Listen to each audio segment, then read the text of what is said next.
We all know we can't read minds. We can't read our partner's minds. They can't read ours. And so clear communication cannot be replaced. You cannot date your way through to prevent resentment. Things need to be addressed if you're noticing that it's something that you can't live with if it keeps repeating. If it's really bothering you, it needs to be shared. And when you don't, it blocks intimacy. So if you're wondering why you don't feel the desire to be intimate with them, emotionally or physically, look back to the resentment that you're carrying right now. Welcome to the Marriage and Motherhood Podcast. I'm your host, Michelle Perda. As a marriage coach who's married with 3 kids, I know how much parenthood could change a marriage. If flirting, laughing, and having fun together feels like a thing of the past, then I'm here to teach you that marriage doesn't have to feel so hard with your parents, and your marriage can thrive even when you're in the season of raising kids. Whether you're in a good place in your marriage and you just want to continue growing together, or you're wondering if you even like your spouse anymore, this podcast has something for you. Join me here each week as we dive into what it takes to help your marriage grow, and maybe even do a 180. You'll learn ways to handle conflict better, bring that spark back into your relationship, as well as learn how to improve other areas of your life from my lovely guest experts. Are you ready for the next stage of your life and marriage? Let's dive in. Hello. Welcome back to another episode of the Marriage and Motherhood Podcast.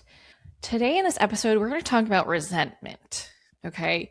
A lot of you who are feeling like something is missing in your marriage likely feel a bit of resentment, or maybe you feel a lot of resentment. And looking back, when you're like, how did we get here? You probably have a hard time pinpointing exactly the moment where things changed. And there's a reason for that, right? It's rarely ever coming from one big moment.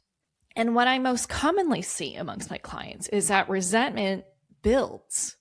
It builds over time and it builds quietly. And it's usually a sign of unmet needs and not a lack of love. It's coming from those moments where you tell yourself, I'll bring it up later, or it's not worth bringing up, and you leave it unsaid.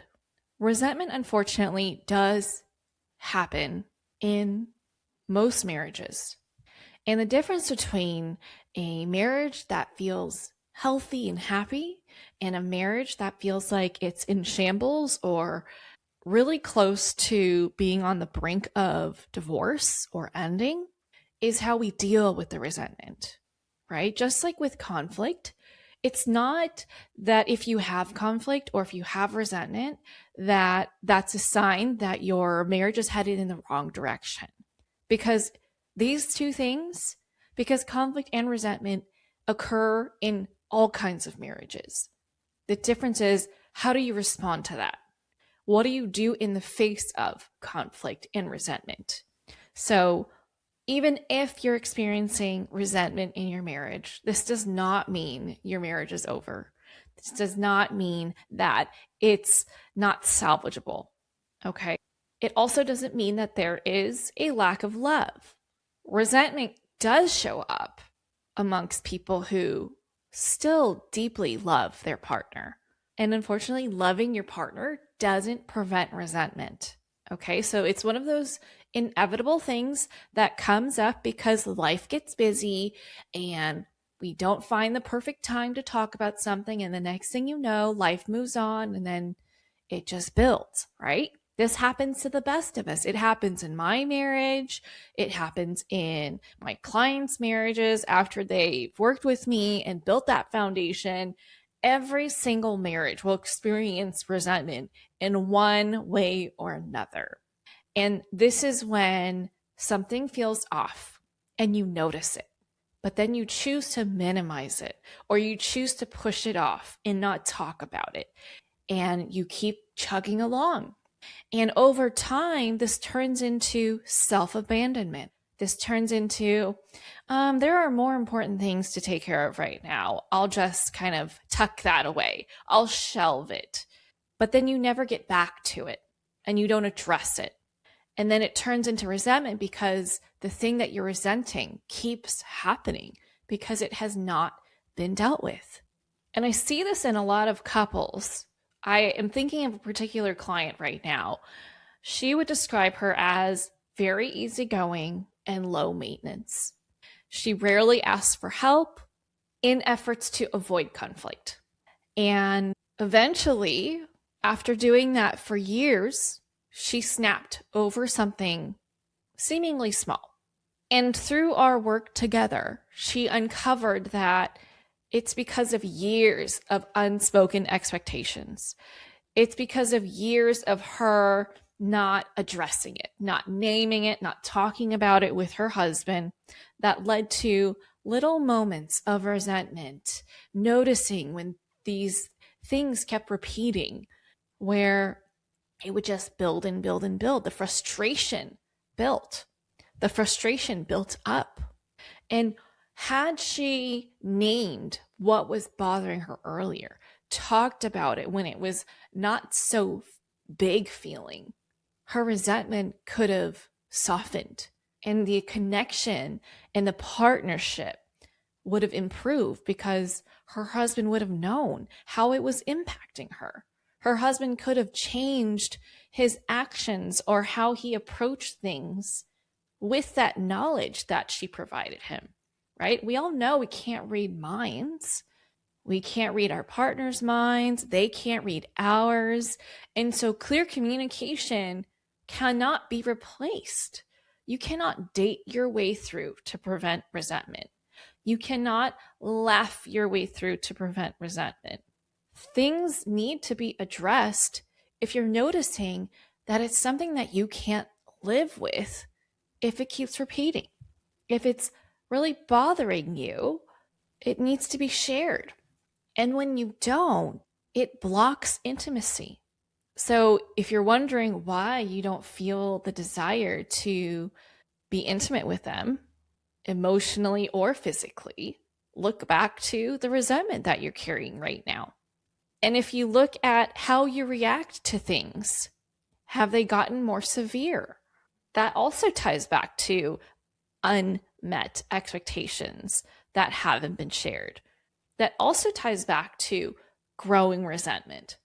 And then this only creates more distance from the kind of relationship that you want. The disconnect grows. Even if you two still love each other, even if you two still try and prioritize dates, because the necessary conversations are not being had. So it's like shoving things under a rug, hoping that the rug will just help you forget them, only dealing with the more positive things about your relationship or the more urgent things, but these quiet matters that you keep sweeping under the rug. Eventually, you're going to have a huge pile under the rug that can't be ignored. Okay? So, no, resentment is not proof that your partner failed, that there is deeply something wrong with your spouse, that there is something deeply wrong with your marriage. Resentment is just proof that you stopped advocating for yourself. You stopped showing up for what you need and communicating it with your partner, sharing it with them, giving them an opportunity to change how things work between the two of you, to let them in. The only way you can minimize, reduce, the only way you can reduce and shorten resentment is by having those honest conversations early on. And if you're at this point and you're like, I've been harboring this for a while, you're not a lost cause, okay? Your marriage is not a lost cause. You can still work through it. Obviously, it's a little bit more challenging when the resentment has been present for a long time because things have happened, assumptions have been made, the way you interact with each other has changed. But I've helped many couples work through this. So obviously, just like if you're feeling sick, the earlier you go get seen, the better. The later you get seen, the road's a little bit more challenging. But it still is possible to get to the point where you can work through the resentment and you can restore the connection and make it even better because it actually meets what you currently need. Okay? And if you are the person that has been harboring the resentment, I want you to take a different look at how to approach your marriage. Saving your spouse from all these little things that you want changed isn't helping anything. You might think, oh, we're keeping the peace. I don't want to rock the boat. I don't want to bring up anything. I don't want to nag, right? Nagging is one form of communicating this, and there are many different ways that you can communicate your needs without coming off as a nag, okay? And from my upbringing, as well as working with my clients, I've noticed that a lot of people don't have these skills on how to bring these topics up without making it heavy conversation or without having their partner shut down or get defensive. But there are ways that you can have these conversations very simply and very effectively so that you guys can work together to figure out what you're going to do differently going forward, and then move forward as partners, move forward feeling like you're a stronger couple, okay? But that can't happen if you're keeping all this to yourself, letting it kind of like take hold of you and impact how you show up, impact how you don't flirt anymore, impact how you don't want to connect anymore, have no interest in joking. Maybe you've become really serious, right? Maybe you don't feel like a couple anymore and you're just co-parents and you're just roommates. Resentment affects how we show up in our marriage. It affects the type of wife that we feel like we're available to be. So if you want to be in a marriage that feels fun, feels connected, feels like you guys are strong teammates, feels like you guys are a strong team, then this needs to be worked through, okay? One way to start is to start getting clear about what you're going to say to your partner, okay? And I have a conflict to connection guide that can help you with this. It has some questions that you can answer to help you gain clarity and feel more confident going into the conversation. So you're not initiating the conversation with a big question mark of what to say or what you need or what you feel.